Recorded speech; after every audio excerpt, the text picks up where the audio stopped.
Bon alors c'est un démarrage précautionneux à la Bourse de Paris alors que les investisseurs cherchent toujours à mesurer l'impact du coronavirus sur l'économie mondiale.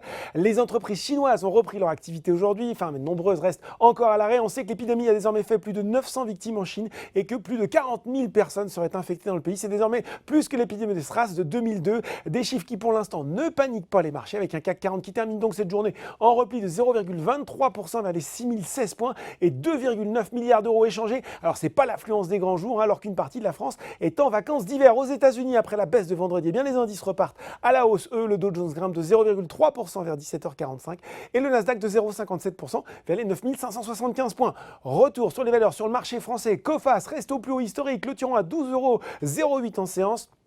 L'assureur crédit reste porté par les résultats 2019 de qualité dévoilés la semaine dernière. D'ailleurs, on trouve BIC, Klépierre et Worldline sur le CAC 40. C'est ST Micro qui a terminé en tête devant Sodexo. Tiens, c'est Citigroup qui a aidé, relevant de 100 à 125 € son objectif de cours sur le groupe de restauration collective. Côté baisse, cette fois-ci, c'est une nouvelle fois Technip FMC qui souffre, en cause notamment le repli des prix du brut avec un baril de Brent qui est passé sous la barre des 54 $. Toujours volatile, SES Global enquille une deuxième séance de fort repli. C'est compliqué également pour Forestia et Eramet. Et sur le CAC 40, c'est le coup de frein sur les valeurs de l'auto, Peugeot et Renault. Il faut dire que le constructeur allemand Daimler a un peu plombé l'ambiance en déclarant qu'il souhaitait désormais supprimer jusqu'à 15 000 emplois au lieu des 10 000 initialement prévus. Ça ne va pas fort pour l'auto. À noter aussi la baisse de score, moins 2,37%. Alors qu'Exor, la holding financière de la famille Agnelli, a annoncé être en discussion exclusive avec le concurrent de Score Covea en vue d'une éventuelle cession de partenariat.